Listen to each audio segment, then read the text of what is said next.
sais, ça pourrait aller dans n'importe quel sens. Je pense qu'il va y avoir des priorités au niveau des lanceurs partants, mais parmi les joueurs de position, Alain, ça peut aller dans n'importe quel sens. Alors, soyez pas surpris que chaque nom, même un Cody Bellinger encore de retour, son nom peut refaire surface avec les Blue Jays. Fait que c'est ça qui va donner un hiver pas mal intéressant. Écoute, moi, ma priorité là-bas, ce serait le lanceur partant, le gros lanceur partant numéro 1. Au jeu!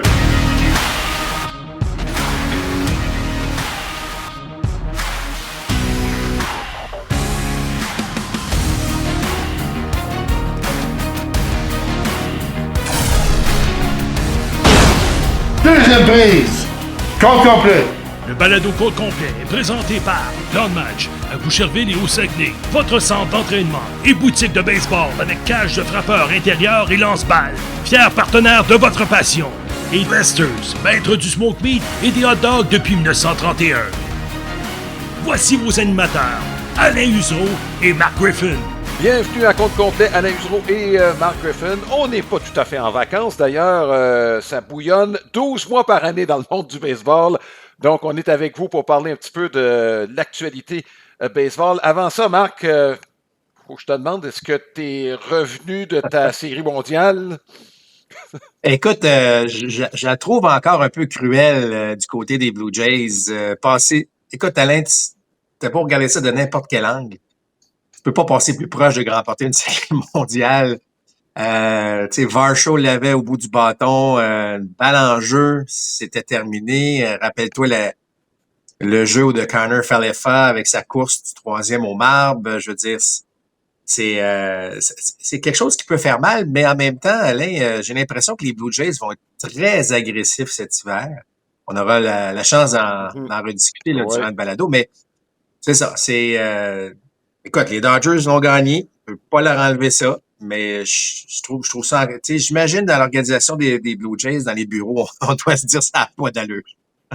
Marc, toi aussi, tu as eu des commentaires d'amateurs, là, puis je pense qu'il y a 56 façons sur lesquelles on dit ils auraient gagné s'ils avaient fait ci, s'ils avaient mieux couru, s'ils avaient, écoute, puis moi, je peux te dire 4 en 26, ça c'est quoi? Ben, c'est le rendement avec des coureurs en position de marquer dans les 2 derniers matchs.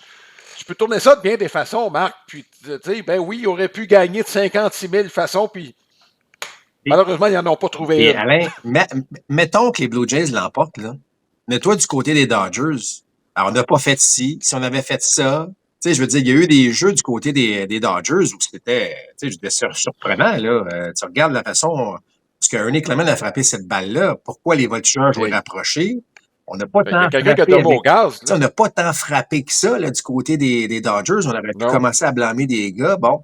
Fait que, tu sais, ça tenait à pas grand-chose. Évidemment, ils ont gagné, fait qu'on n'a pas à se poser ces questions-là du côté des Dodgers, mais ça aurait été la même affaire, tu sais. Ben oui, ben oui. Bon, c'est fait, c'est fait. On est rendu dans l'entre-saison. Il y a presque autant d'actions que durant la saison régulière, Marc.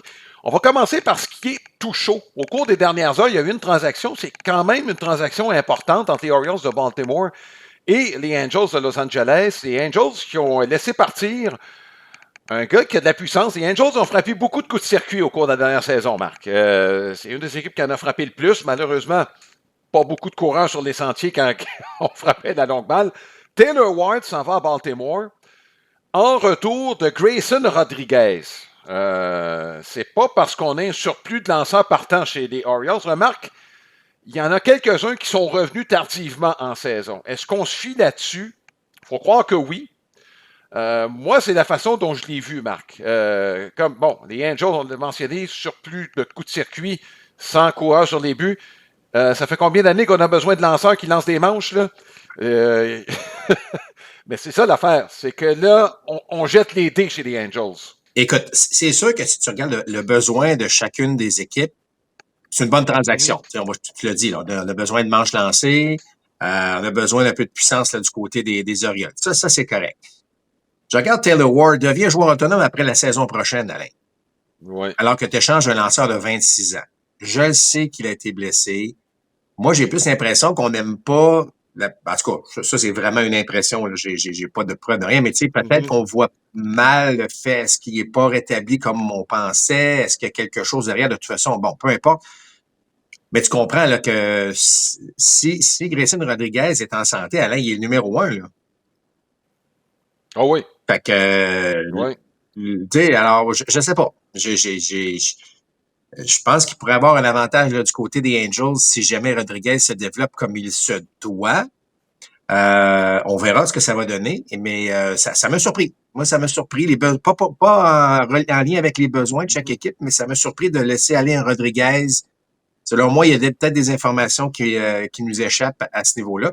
Pas que Ward n'est pas un mauvais joueur du tout, mais le fait qu'il devient évidemment joueur autonome après la saison 2026, est-ce qu'on échange un lanceur de 26 ans pour un joueur qu'on pourrait avoir seulement une saison? C'est là que ça accroche un Ouais. petit peu de mon côté. Oui, je pense que les Orioles n'ont pas fini de bouger, Marc. Il y a un jeune ou deux qui va partir. On en a quelques-uns.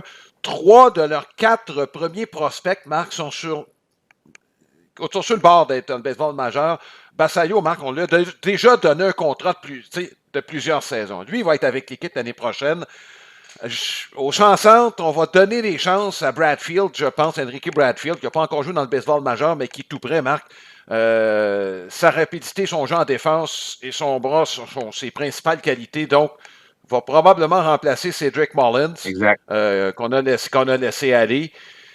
Donc, de ce côté-là, je pense qu'on a du matériel. Puis il y a un gars ou deux qui va partir, moi, j'ai l'impression. Basayo, je ne suis pas sûr que son avenir est comme receveur.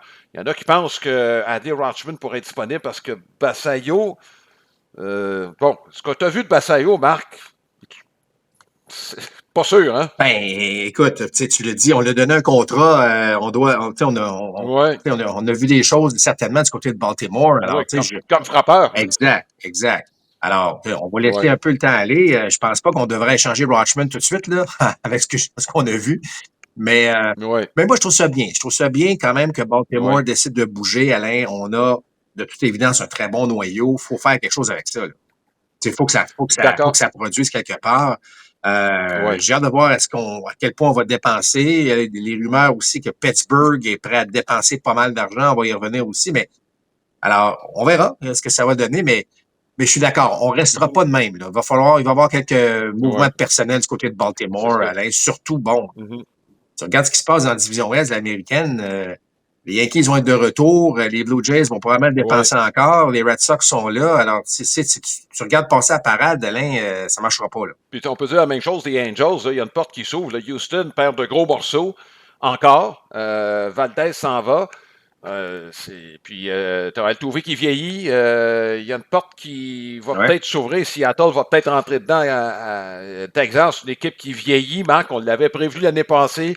Puis ces gars-là ne partiront pas demain matin. Ils ont des gros contrats. Donc, dans l'Ouest américaine, là, les Angels pourraient peut-être se faufiler. Surtout que Moreno en est probablement ces dernières années comme propriétaire chez les Angels.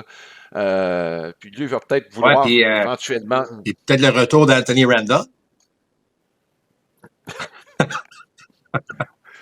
On s'en parlera. Je pense qu'il y a un autre troisième but qui va être là pour la saison prochaine. Bon. On s'en parlera. Je n'avais pas vu venir celle-là.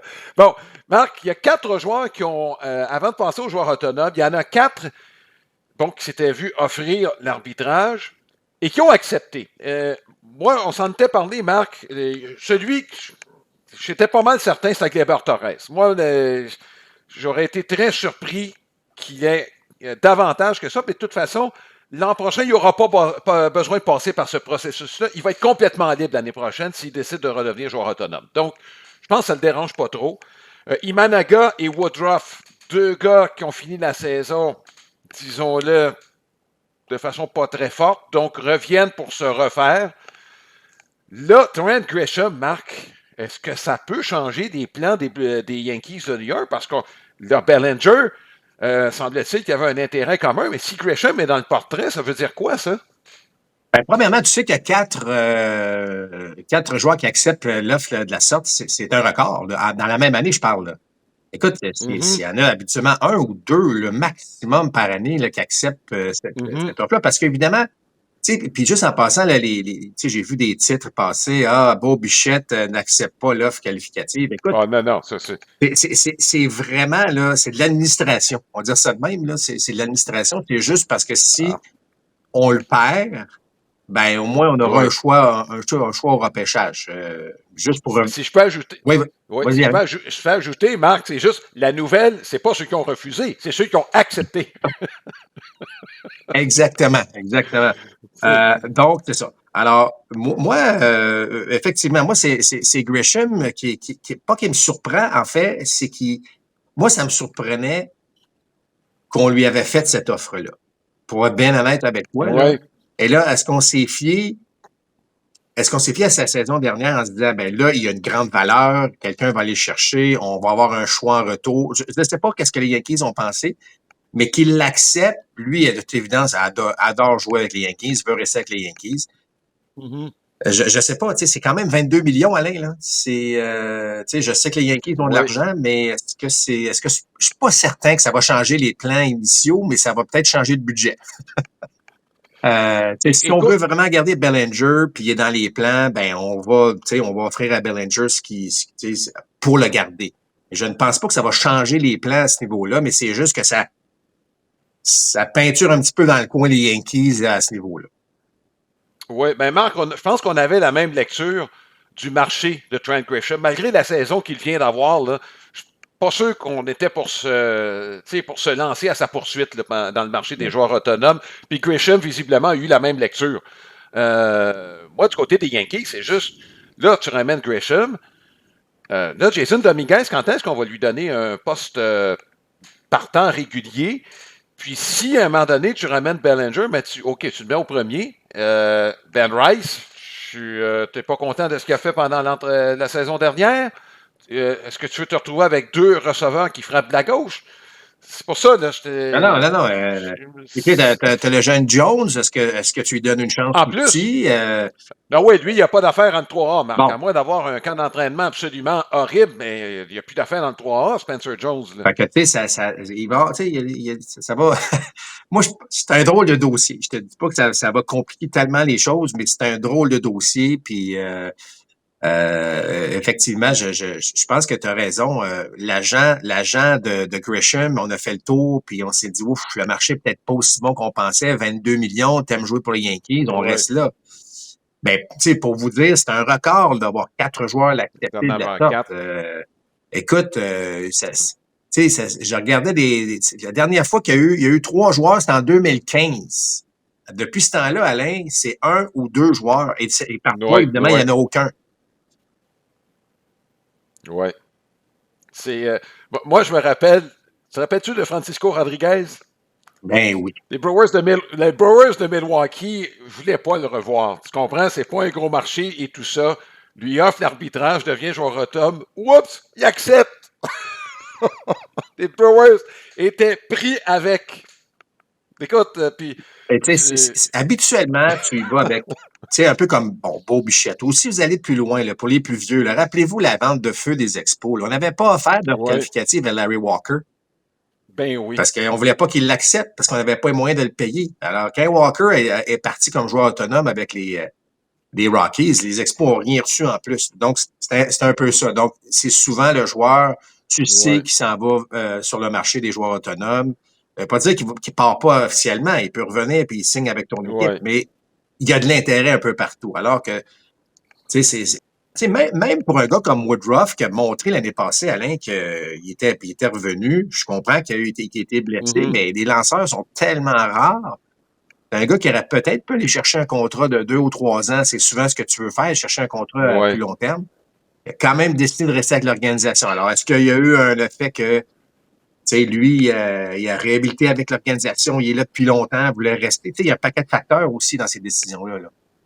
Oui, absolument. Enfin, ça fait le tour là, pour les offres qualificatives. Puis, on va s'arrêter un petit moment. Notre deuxième segment sera sur le marché des joueurs autonomes. On vous invite à rester avec nous parce qu'il y a pas mal de trucs à dire. Il y a beaucoup de joueurs de qualité qui sont disponibles en ce moment. On va vous revenir là-dessus. En attendant, c'est le temps de la question du jour. Notre question qui ne soit pas très, très compliquée. Et comme à l'habitude, c'est présenté par Sylmar Autoville, votre détaillant pour les pneus de voiture et de camions classiques et antiques. Je vous invite à consulter le www.sylmar.ca. Du point de vue des Blue Jays de Toronto, ça devrait être quoi la priorité de l'équipe? Puis on s'entend pas nécessairement chez les amateurs de baseball. Certains voient Tucker, d'autres un gros partant numéro 1, d'autres en relève. Bref, vos choix sont probablement aussi bons que n'importe lesquels. Donc, on vous invite à vous prononcer sur notre site internet. Vous pouvez aller à comptecomplet.ca ou encore sur notre page Facebook. Pour un barbecue réussi, rien ne fait l'unanimité comme un bon hot dog Lesters. Des saucisses parfaitement assaisonnées et fumées à la perfection. En plus, les hot dog Lesters sont préparés au Québec par des gens d'ici. Cet été, gâtez-vous all dress avec Lesters. Alain, je prends quelques instants pour souligner notre partenaire Plan de Match. Plan de Match, c'est 2 boutiques de baseball, une à Boucherville, l'autre à Jonquière. Mais, vous savez, durant l'hiver, la boutique en ligne très active. Alors, allez sur boutiqueplandematch.com. Tous les articles, évidemment, qui sont sur ce fameux site web. Vous pouvez commander en ligne facilement. Et ceux qui sont à Boucherville, on peut s'entraîner à l'intérieur durant la période hivernale. Donc, allez-y, il y a des cours privés également. Donc, toutes sortes d'informations. Allez voir sur leur site web. Ben Marc, on va s'ouvrir sur le marché des joueurs autonomes. Tiens donc, je te relance sur notre question du jour. Toi, les Blue Jays devraient se concentrer sur quoi? Ben, écoutez, je sais que tout le monde parle qu'il faut absolument que Beau Bichette soit de retour. En fait, c'est le bâton de Beau Bichette qu'on veut de retour. On va se dire, là, c'est... oui, je pense qu'il serait bon au deuxième but. Est-ce qu'il peut jouer encore à l'arrêt court? Bon, les Blue Jays ont quand même Jiménez et ils ont peut-être même Ernie Clement. Ça dépend c'est qui tu veux faire jouer au troisième but. Est-ce que tu mets Barjo au troisième? Est-ce que tu mets toute ton énergie pour un gars comme Kyle Tucker, par exemple? Et est-ce que Kyle Tucker fait du sens comme frappeur gaucher? C'est sûr que si tu regardes tous les joueurs autonomes, le joueur de position, il est probablement 1 ou 2 là, dans les joueurs là, les plus importants, compte tenu de son âge, compte tenu de son rendement. Fait qu'il vient, oui, il viendrait aider l'équipe, mais assurément que tu veux pas, le problème, c'est qu'on a George Springer. Ben, c'est pas un problème, mais je veux dire, vous allez comprendre que on a George Springer qui peut pas jouer tous les jours en défense. Ouais. Puis là, on a signé, il faut le rappeler, mais on a signé Anthony Santander l'année dernière.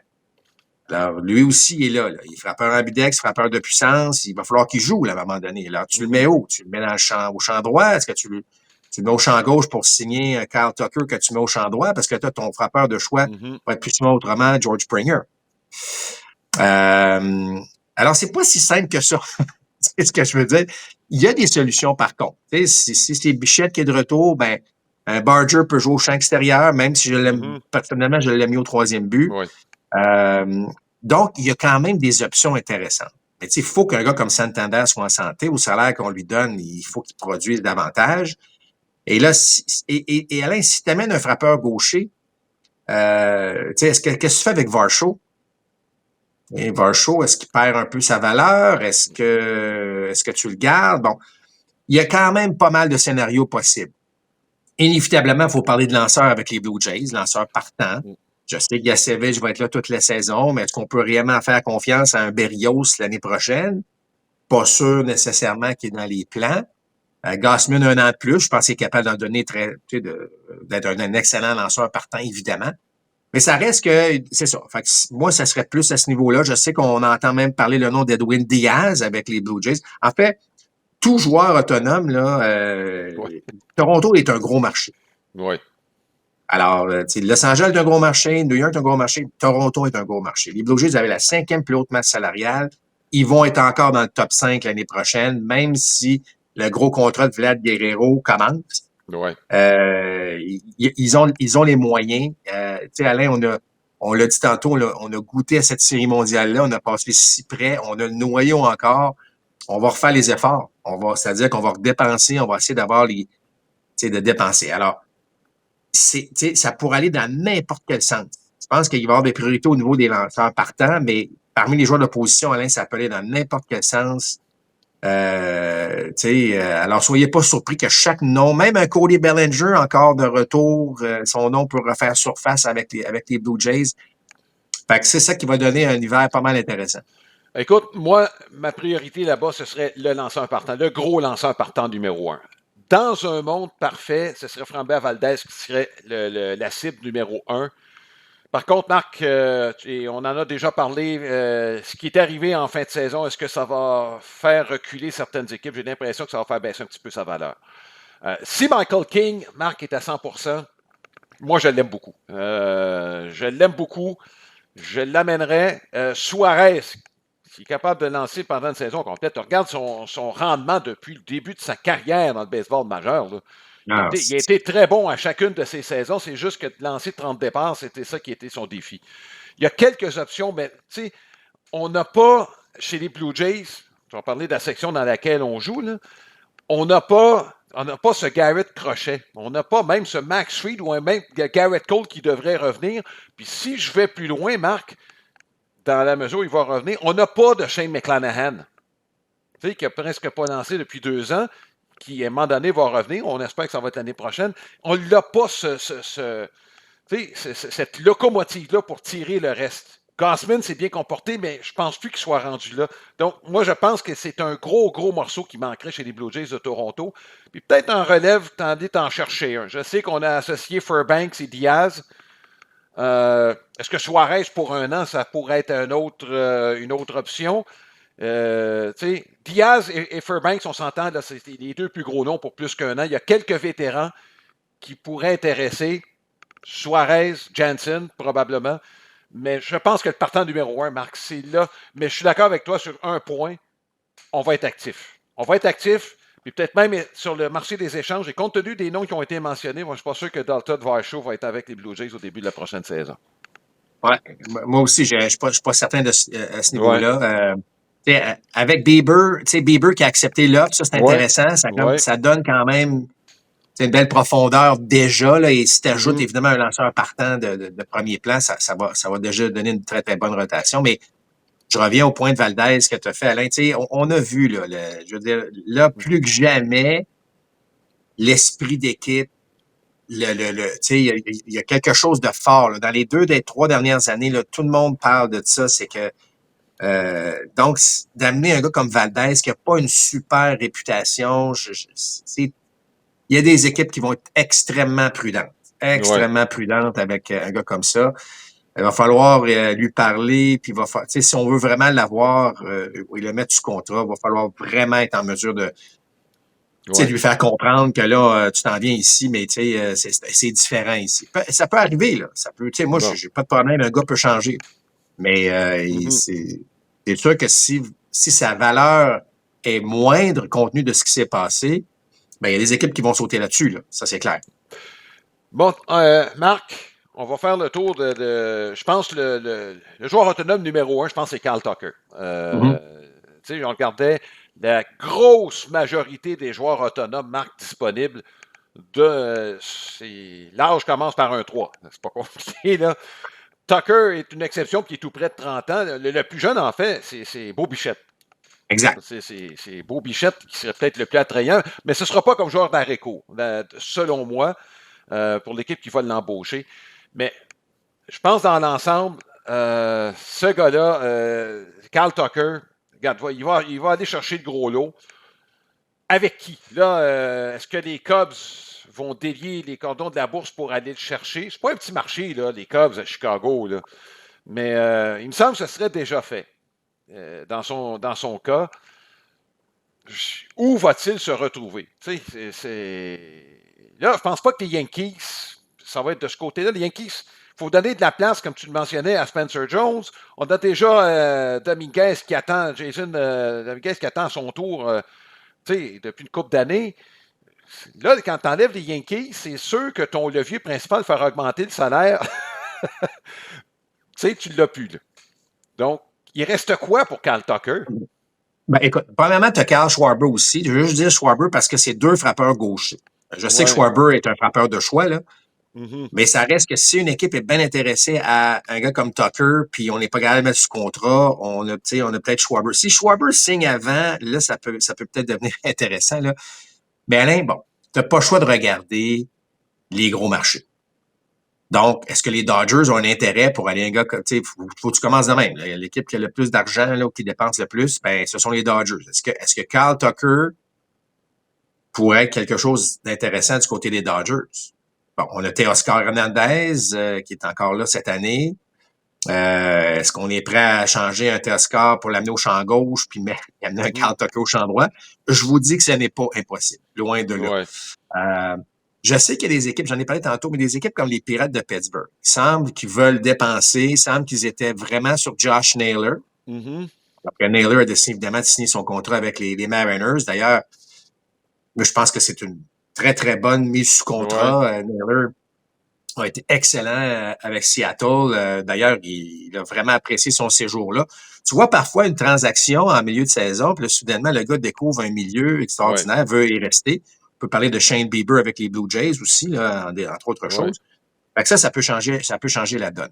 Mais c'est ça, j'allais dire, les Pirates de Pittsburgh qui veulent être là-dedans. Fait que là, quand une équipe qui veut soudainement être agressive, parce qu'on a eu, écoute, en deuxième moitié de saison, les Pirates ont eu le quatrième meilleur personnel de lanceurs partant, en termes de rendement. Fait qu'on a quelque chose là, du côté des Pirates de Pittsburgh. Mais là, il faut appuyer les Paskins de ce monde. Là. Sinon, Paskins, pauvre lui, là, il va rester là pendant une couple d'années. Ouais. Alors là, semble-t-il, parce qu'on s'est fait beaucoup critiquer du côté des Pirates depuis quelques années, la liste qui est sortie, là, puis les revenus, on n'a pas gagné depuis très longtemps, puis on ne dépense pas l'argent qui... Et là, je parle de l'argent qui est redistribué à travers le baseball. Là, est-ce que ça peut changer la donne, Alain? Est-ce qu'on peut attirer un gros nom comme ça à Pittsburgh? Ça se peut. Je ne vous dis pas que ça se peut pas, mais ça se peut. Donc, bien difficile en ce moment de dire dans quelle direction on va aller. Mm-hmm. Puis Alain, je vais ajouter un dernier petit point là-dessus, puis on pourra en discuter, mais c'est sûr qu'il y a une grève qui plane en 2027. Est-ce que ça influence... Est-ce qu'on n'est pas mieux d'aller chercher un Tucker, pas un Tucker, mais un Schwarber pour 2 ans puis donner beaucoup, beaucoup d'argent comme on a fait avec des Max Scherzer, par exemple, pour dire, ben là, ou on donne un 7, 8, 10 ans à un gars, mais ça se peut qu'on le perde pendant... Je sais pas, tu comprends? Mais c'est un point qu'il faut considérer. Ce marché-là, Marc, tu as raison pour 2027. Là, il y a... Certains prétendent que le risque est très élevé, qu'il y ait un arrêt de travail. Moi, ce que je pense, c'est que les gros marchés, ça ne changera pas grand-chose. Mais effectivement, ça pourrait tenter une équipe d'y aller pour la jugulaire pour 2 ans. Carl Schwarber va avoir combien? Là? Il n'y aura pas 5 ans, là, Carl Schwarber, d'après moi. Là. Non. Donc, mais c'est quand même...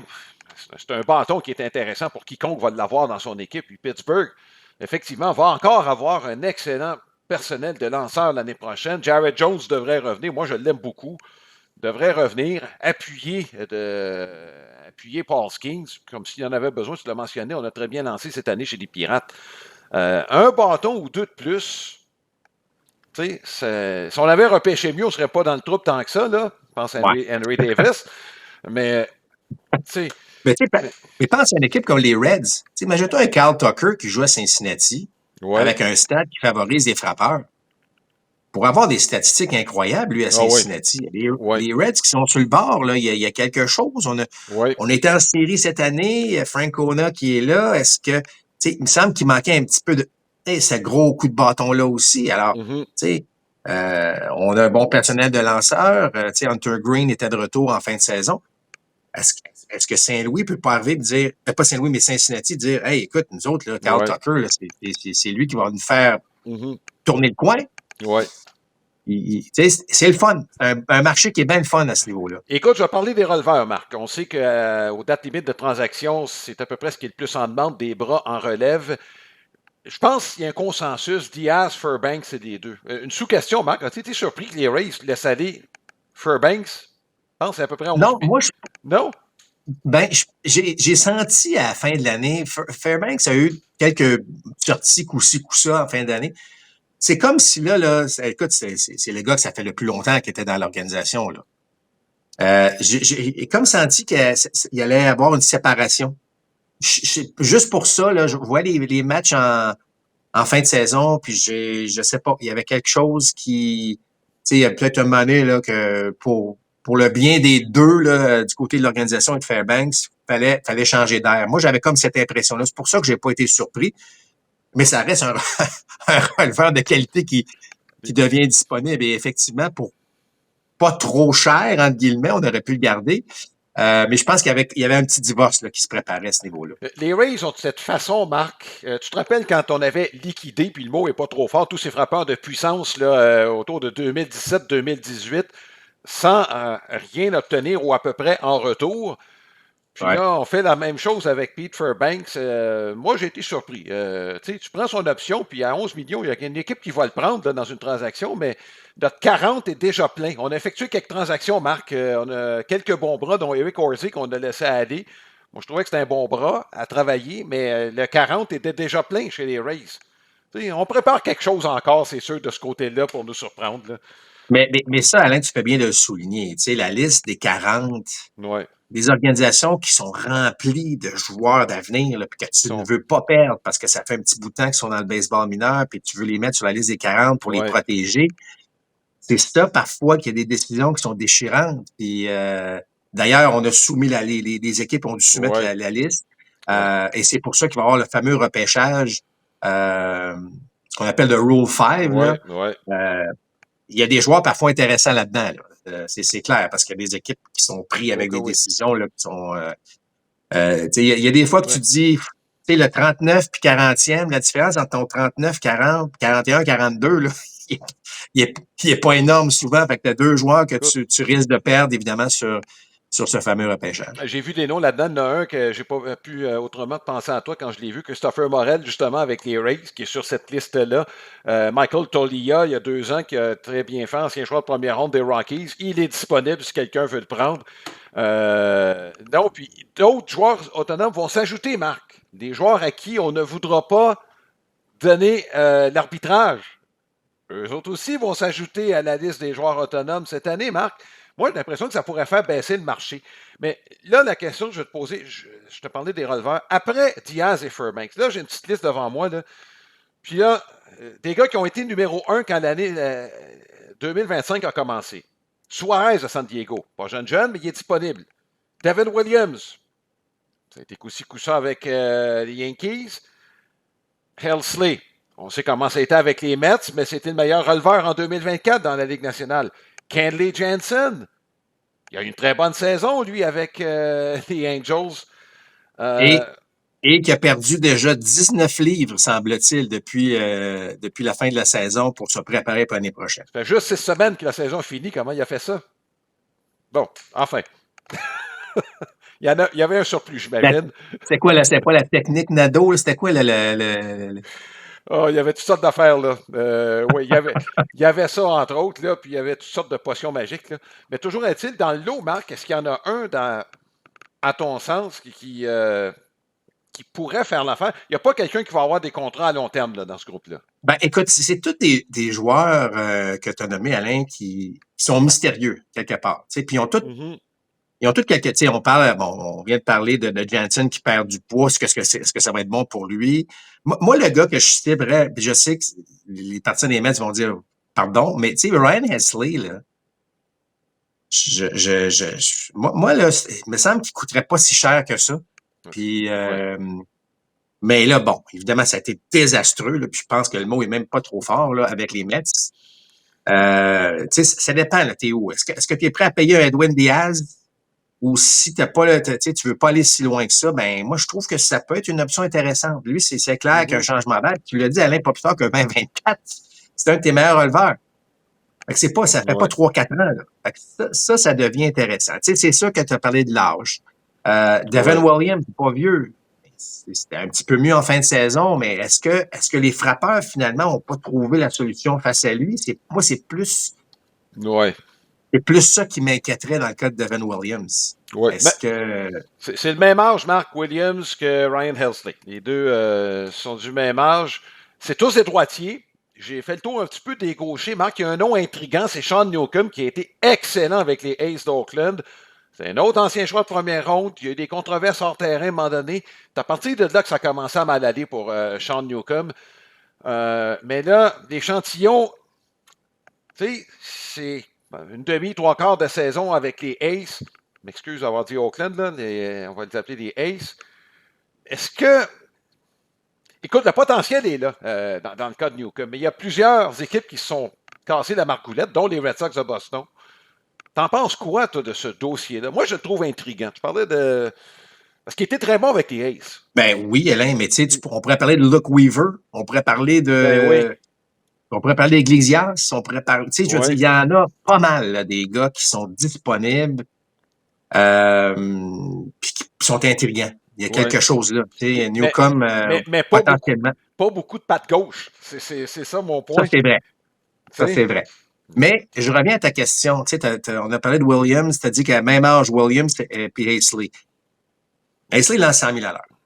Puis là, on revient encore à ça. Alors que la rapide, même s'il y a un très, très bon changement de vitesse dans le cas de Williams, sa rapide est à 94, 95. C'est correct, là. Tu sais, regarde, lorsqu'il était avec les Brewers, là, c'était un magicien. Ouais. Ça n'a pas marché du côté avec ça n'a pas marché autant qu'on l'aurait voulu avec les Yankees. Mhm. Mais est-ce que tu prends pas le risque avec un gars qui lance 100 000 à l'heure puis que, par exemple, un Pete Walker qui est l'instructeur des lanceurs par exemple, va dire, ben, amenez-moi là, moi, à 100 000 à l'heure, on va trouver une prise de balle puis on va trouver quelque chose. Ouais. Fait que c'est là. Mais il y en a, tu sais, Carl Finnegan est sur cette liste-là, Alain. Je veux dire, il y en a énormément, là. Tu sais, on pourrait Tyler Rogers, Phil Maton, tu sais, Drew Pomeranz, qui n'a pas été mauvais, il a 37 ans, tu vas me dire, mais Sean il y a Armstrong, des options. Sean Armstrong, c'est le meilleur releveur du Texas l'année passée. Il a eu sa meilleure saison au bon moment. Ouais. Moi, je pense que le marché n'est pas très, très favorable aux releveurs. Il y a trop de monde. Puis, tu sais, parce que ça va faire baisser le prix.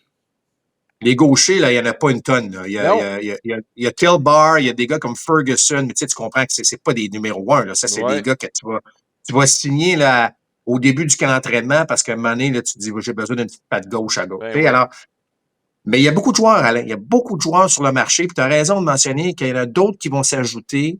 Ouais. C'est peut-être moins spectaculaire, Alain, mais c'est ce qui fait peut-être que le marché, de toute évidence, n'a pas décollé. Il n'y a personne qui a signé encore, là. Mais il y a beaucoup d'options à étudier pour chacune des équipes, qu'est-ce qu'on veut puis nos besoins. Et en ayant beaucoup de joueurs, je ne sais pas à quel point ça va être avantageux pour les joueurs, ce marché-là. Mais chose certaine, il va y avoir du changement de personnel là, à suivre là, au cours des prochaines semaines. Oui, c'est le principe de l'offre et la demande, Marc. Et le marché, j'ai l'impression, est favorable aux équipes cette année.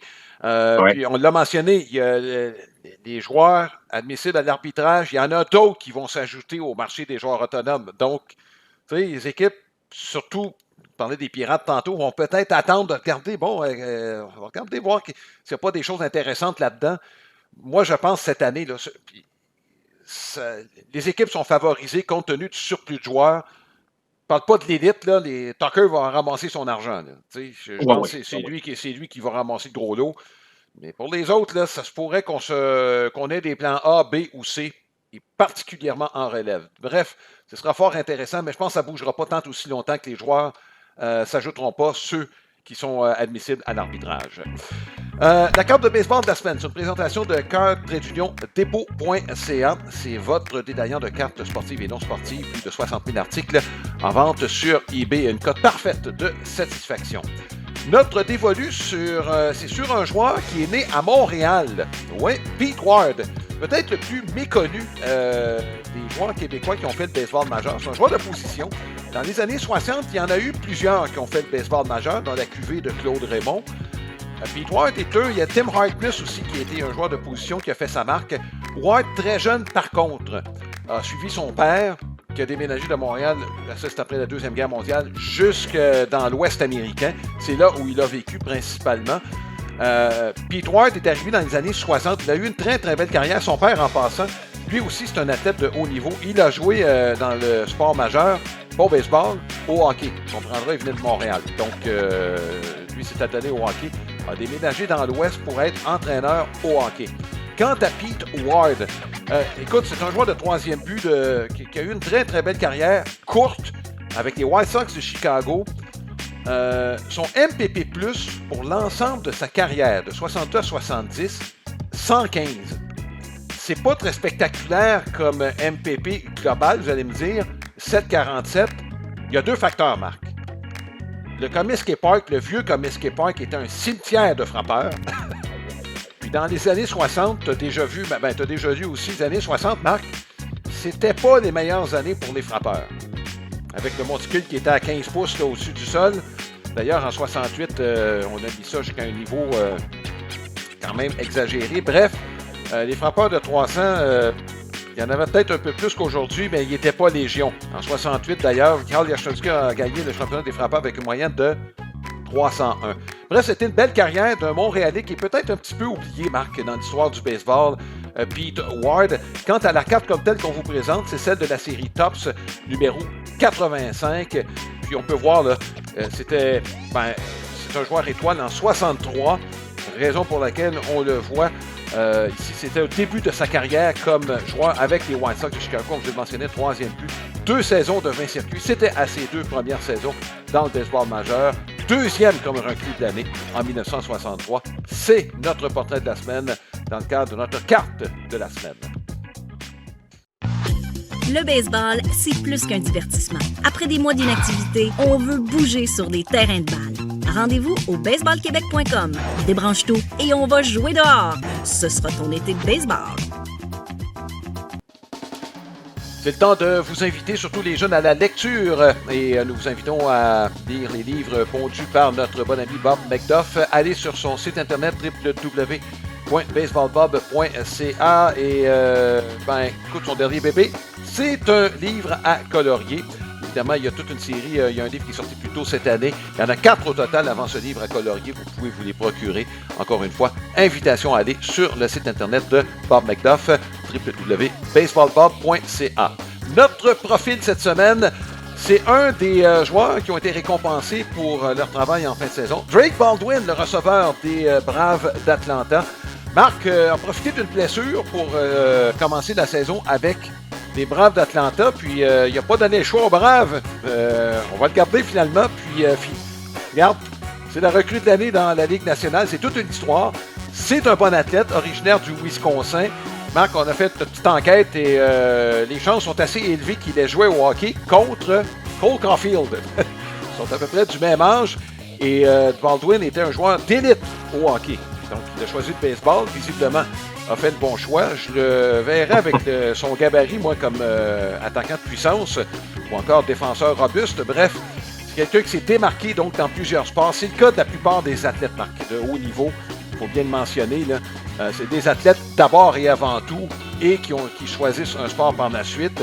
Donc, Baldwin, fort mérité, Marc. On était rendu à peu près, je te dirais, à mi-saison, puis on a regardé, on disait, hey, ce gars-là, tu regardes son WAR, c'était parmi les plus élevés dans les recrues. C'est une très, très belle histoire, Marc. C'est pas sans rappeler celle de Russell Martin. Exact. Alors, très belle comparaison.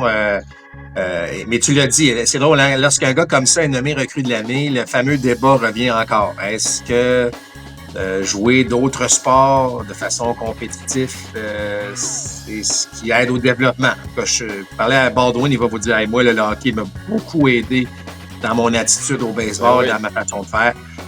Fait que ça, c'est toujours le fameux débat qui revient alors qu'on tente d'éviter la surspécialisation très tôt. Là, tu as la recrue de l'année dans la nationale qui a joué au hockey pas mal longtemps puis dans un calibre très, très élevé. Là. Il n'a pas arrêté de jouer à 13 ans. Là. Il a continué. Puis, ça, je trouve ça le fun. Mais, personnellement, je ne suis pas un expert en la matière. C'est-à-dire j'ai pas des données scientifiques. Pas mal convaincu que si tu es un sportif multisport, une bonne partie de ton adolescence, ça va te développer dans le sport que tu vas vouloir éventuellement pratiquer. Oui, écoute, Marc, il y a quelques joueurs, il y a quelques athlètes dans le baseball majeur qui sont démarqués au hockey. Puis lui, il a été nommé sur l'équipe d'étoiles de l'État du Wisconsin. C'est un État qui est quand même assez relevé au hockey, un peu comme le Minnesota, New York ou Massachusetts. Donc, c'est pas comme s'il avait été nommé dans l'État du Montana ou de l'Idaho. Là.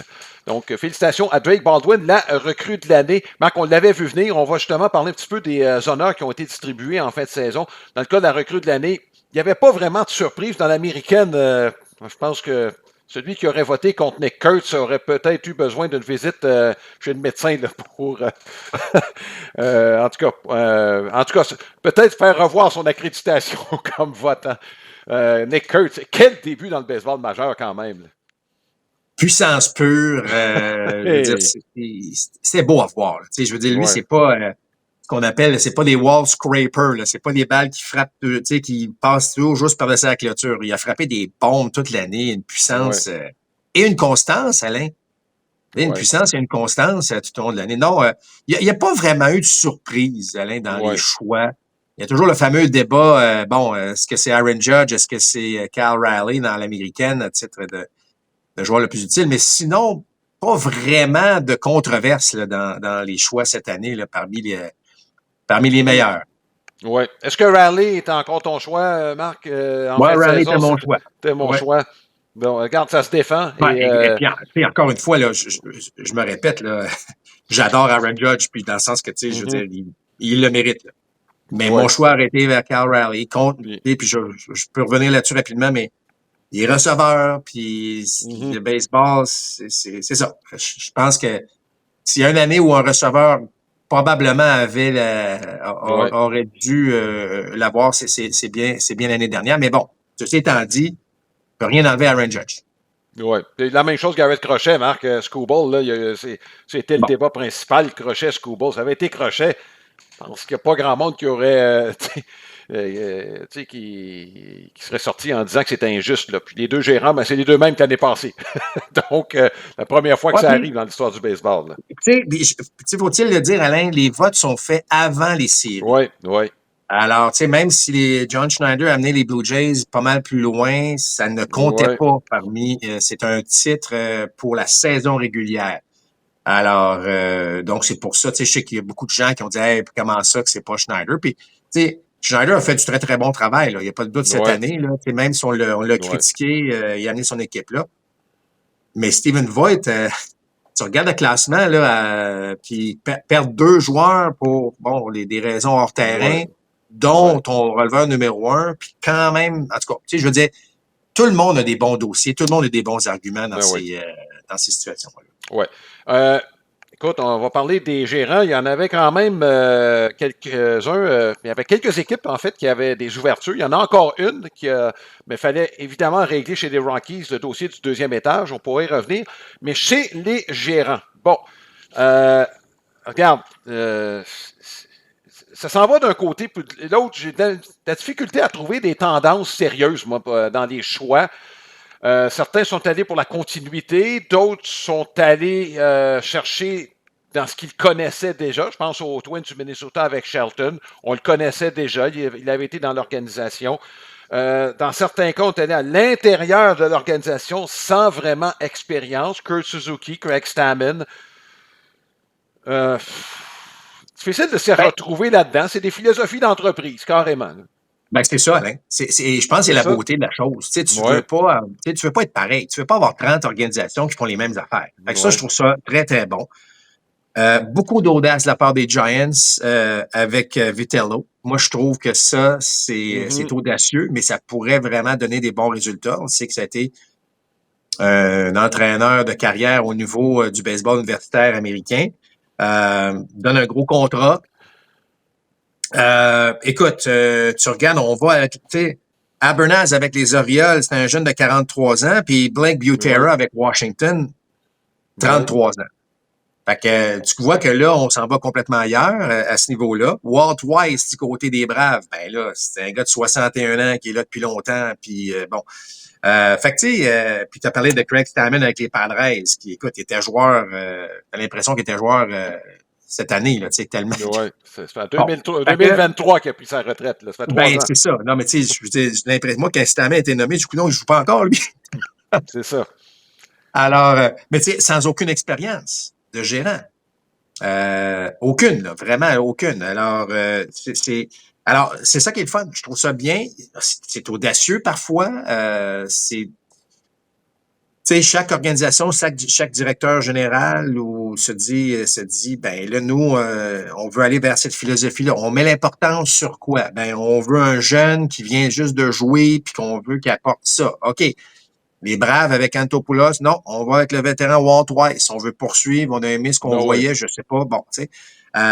Blake Butera, qui a 33 ans avec le Washington. Écoute, c'est une feuille de route très impressionnante. Il a commencé Ouais. à gérer, là, je pense, à l'âge de 24 ans. Ouais. Sinon, même avant. Mais il y a du Ouais. succès partout où il est passé. Mais il n'y en a qu'à 33 ans. Là. Je regarde la formation des Nationals. Là. Il y a pas mal de joueurs qui sont plus vieux que lui. Là. Alors là, Ouais. ben, tu sais, il y a un bon, c'est pas bon. On rentre-tu dans le respect? En tout cas, Mhm. fait que je trouve ça le fun, mais crime, Alain, la liste est vraiment, vraiment longue. là. Ouais. Tu sais, Kurt Suzuki, est-ce que il est là parce que c'est le dernier droit avec les Angels? Est-ce que tu parlais tantôt avec le propriétaire? Est-ce que c'est, Ben, il y a la ligne Et- directe avec le grand patron, lui, là, parce que c'était l'assistant au directeur général avant d'être gérant. Donc, il y a de ligne directe, lui. bon, c'est ça.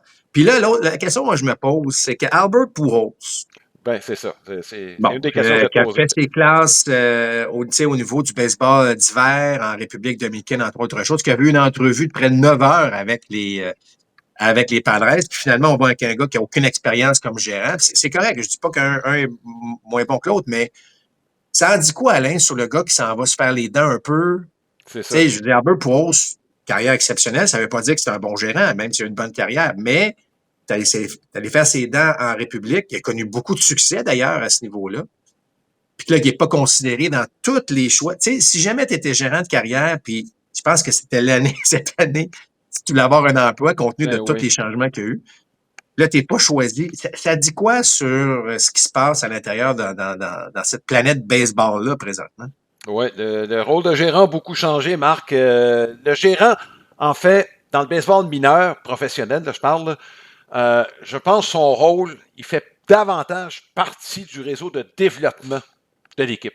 C'est le but de toute façon, puis je pense qu'il y a de logique derrière ça. Oui, puis tu sais, ça, puis le fait d'être un Ouais. rassembleur, puis le fait d'être un gars qui, Ouais. tu sais, qui communique Ouais. bien. On est loin des Gene Mock, hein, avec Ouf. le choix des gérants que l'on voit présentement, des Bill Verdon Écoute, de ce monde. Là. écoute, tu m'amènes à la prochaine question que j'ai par rapport à l'embauche des Giants. Quand tu es au niveau universitaire, là, puis tu es à la tête du programme de baseball, c'est toi qui fais tout.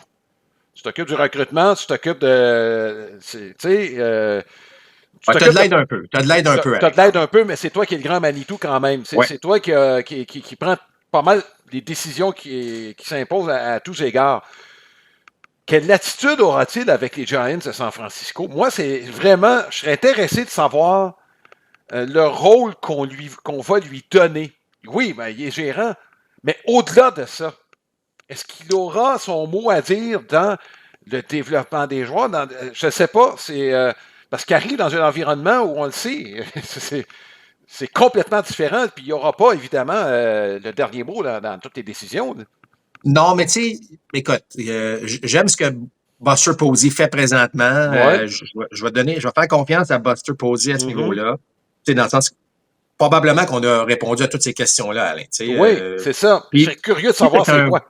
Exact. Mais si tu es un bon gars de baseball, puis tu as été bon dans ton développement, puis tu as été bon dans le recrutement, puis tu as été bon, je pense qu'on serait fou de ne pas utiliser ses talents à ce niveau-là. Maintenant, est-ce qu'il va aller par-dessus le responsable du développement? Probablement pas, mais on peut qu'on travaille en équipe. Puis d'ailleurs, on a embauché Bruce Bochy hein, comme un Manitou là, qui vient voir qu'est-ce qui se passe avec ça. Fait, on s'entoure de monde de baseball. Puis je trouve ça très, très bien. On lui a donné un contrat de 3 ans. Alors, il a fallu racheter son contrat de l'Université du Tennessee. Ça a coûté une couple de millions, ça aussi, là, de racheter son contrat. Alors, il est à peu près temps, Marc, qu'on paie nos formateurs. Regarde au football, là, les entraîneurs-chefs sont payés grassement. Vous allez me dire qu'ils ont plus de droit de regard sur ce qui se passe sur le terrain, etc. Je suis d'accord, mais je pense quand même, rappelle-toi Wes Johnson quand tu as quitté les Twins du Minnesota parce qu'il gagnait 3-4 fois plus cher avec l'Université de Louisiana State. C'est pas logique, Marc. C'est pas logique que tu sois payé davantage au niveau universitaire que dans le baseball professionnel. Tu es supposé d'avoir la crème. Oui, je suis très, très, très d'accord avec toi, Alain. On donne pas assez de crédit parfois à des entraîneurs financièrement et même au niveau du succès parfois des équipes. C'est le gérant qui prend tout ça va mal, c'est tout toi. Ça va bien, c'est tout toi, mais il y a toute une équipe derrière. Là. Ouais. Il y a des joueurs, là, c'est-à-dire qu'il y a des entraîneurs qui font un travail remarquable, puis tu as raison. Puis, écoute, imagine-toi si jamais Vitello connaît du succès là, assez rapidement avec les Giants, ben, ça vient d'ouvrir une porte là, à tous ces gars-là de carrière qui font un travail extraordinaire. Écoute, allez, moi, j'ai des fils présentement qui sont au baseball universitaire. J'en ai un présentement qui est allé visiter, ça fait 2, 3 collèges qu'on visite parce qu'ils sont intéressés à lui. Fait qu'on va rencontrer les coachs, puis hey, moi, tu comprends que je triple là-dedans, là. Tu vas jaser avec, tu jases le baseball, tu regardes la philosophie. Il y en a des très bons, là, puis il y en a qui ont des feuilles de route, là. Ma foi, là, c'est extraordinaire. Ils sont pas connus tant que ça, mais des têtes de baseball, là. Alors, et maintenant, est-ce que ça peut se transposer dans le baseball majeur avec des gars qui font beaucoup d'argent, puis bon, avec évidemment un marché qui est suivi, puis bon, tu sais, il y a des preuves encore à faire, mais c'est pour ça que je trouve qu'il y a des équipes qui ont été audacieuses, mais c'est des bons paris, puis ça peut donner un résultat. Tu sais, je reviens à Blake Buterock à 33 ans. Tu sais, ça peut être le début d'une carrière extraordinaire là, pour ce jeune-là là, à 33 ans. Puis tu sais, est-ce que Stammen va nous surprendre avec, évidemment, lui qui a été joueur jusqu'en 2023, qui va nous surprendre? Regarde, c'est ça la beauté de la chose, on verra bien.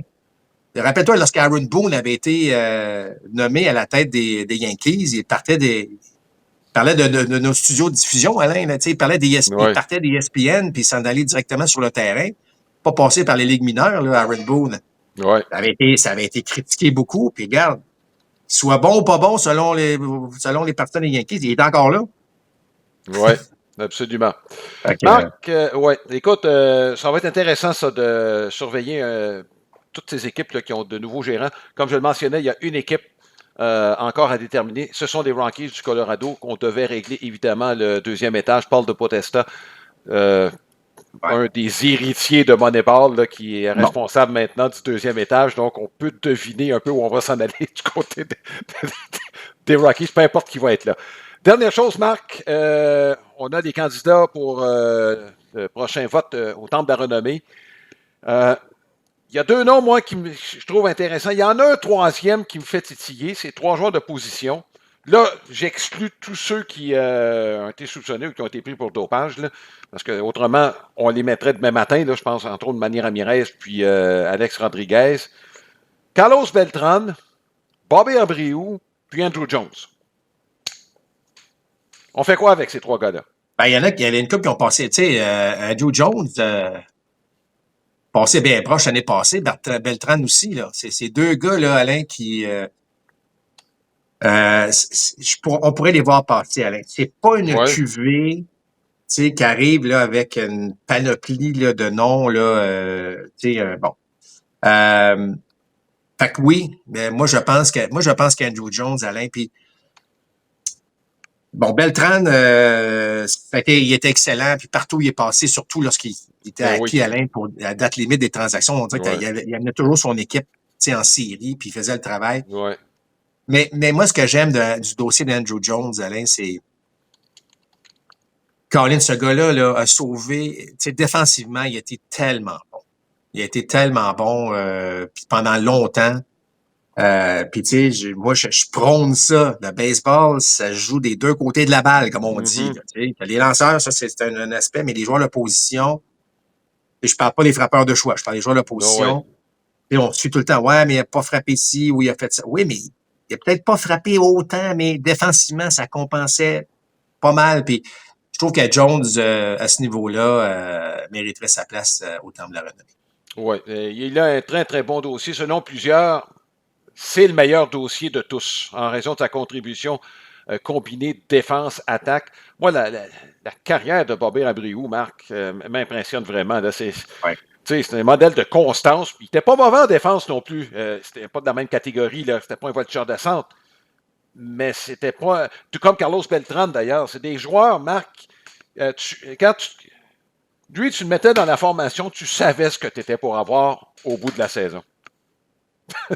Oui, puis lui, là, d'amener les statistiques, après prendre les statistiques avancées puis analyser sa carrière, là, c'est là qu'on se rend compte de de tout ce qu'il était en mesure de faire. Ouais. Tu sais, parce que, tu sais, ça pas, tu sais, ça a été un excellent joueur.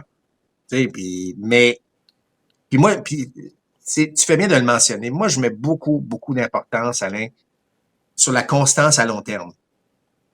Tu sais, c'est bon lorsque tu as des 3-4 bonnes saisons là, tu sais, peu importe, là, de 40 circuits puis de 40 buts volés. Puis mais quand tu as des saisons, là, tu le fais pendant 12-15 ans avec la constance, avec un rendement, avec ça, en tout cas, à mes yeux, à moi, ça vaut beaucoup dans le choix d'un joueur. Dans Brio, il y a 8 saisons de 100 points produits. Ben, tu sais, c'est ça. Non, mais tu fais bien de le mentionner, là. Tu sais, c'est exactement ça, là. Ouais, c'est un joueur que j'ai beaucoup apprécié. Puis, je te dirais, dans les contemporains là, qu'on a vus peut-être dans les 10-15 dernières années, dans l'approche au bâton, celui que je trouvais à qui il ressemblait le plus, c'était Shin Soo-Choo, avec tu sais, qu'on avait avec quelques équipes. Si ce gars-là avait passé sa carrière dans le baseball majeur, Marc, son rendement, il faudrait que je fasse la comparaison, je ne l'ai pas fait. Mais tu sais, c'est un gars qui était capable de frapper la longue balle, qui avait une grosse discipline au bâton. Bref, deux joueurs qui ont été très mésestimés pendant leur carrière dans le baseball majeur. Voilà ce qui complète ce balado. Il y avait beaucoup de choses. J'espère que cela va vous plaire. Écoutez, il y en aura d'autres d'ici la fin de la saison parce qu'il y aura d'autres nouvelles, évidemment, qui vont sortir. Je pense que la prochaine étape, Marc, c'est les joueurs qui vont se rajouter à la liste des joueurs autonomes. Et par la suite, ben, comme tu mentionnais, le repêchage des joueurs professionnels, là-dedans, il y a encore beaucoup de joueurs disponibles. Ça va être fort intéressant là, comme entre-saison cette année, de façon écoute, particulière. Alain, si tu permets, bon, les assises d'hiver, le prochain balado, on va probablement tout de suite après les assises d'hiver là, qui sont du 7 au 10 décembre. Je sais que les assises, Alain, moi, personnellement, j'adore les assises parce que moi-même, j'avais été échangé lors des assises. D'ailleurs, le 10 décembre va toujours rester une date pour moi mémorable. D'ailleurs, ils sont du 7 au 10 décembre cette année, mais l'année dernière, là, faut-il se rappeler, Alain, là, parce que ça passe vite une année, là. L'année dernière, Willie Adamez avait signé son contrat avec les Giants. Max Fried puis Juan Soto, ça s'était passé durant les assises d'hiver. Burger, Crochet, même Andrés Jiménez, la transaction qui avait amené Jiménez au Blue Jays, c'était durant les assises. Donc, il va y avoir de l'action, là, selon moi, là, au cours des prochaines semaines jusqu'à notre prochain balade. Il y a de très, très bonnes chances. On sera à l'affût de toute façon. Écoutez, merci d'être des nôtres. Et comme on vous le mentionne, on va être à l'affût de ce qui se passe et on sera là d'ici la fin de l'année. Il y aura au moins un autre balado pour vous présenter évidemment des nouvelles qui surviendront d'ici là. Je vous remercie d'avoir été là. Merci à Martin Villeneuve à la technique. Question de vous présenter de façon convenable ce balado. Et en compagnie de Mark Griffin, on vous souhaite de belles semaines. Je suis convaincu que vous aussi, vous allez suivre de très très près ce qui va se passer au sein des différentes équipes. À très bientôt. Balado compte complet vous a été présenté par Plan de Match à Boucherville et au Saguenay, fiers partenaires de votre passion. Et Lesters, maître du smoke meat et des hot dogs depuis 1931.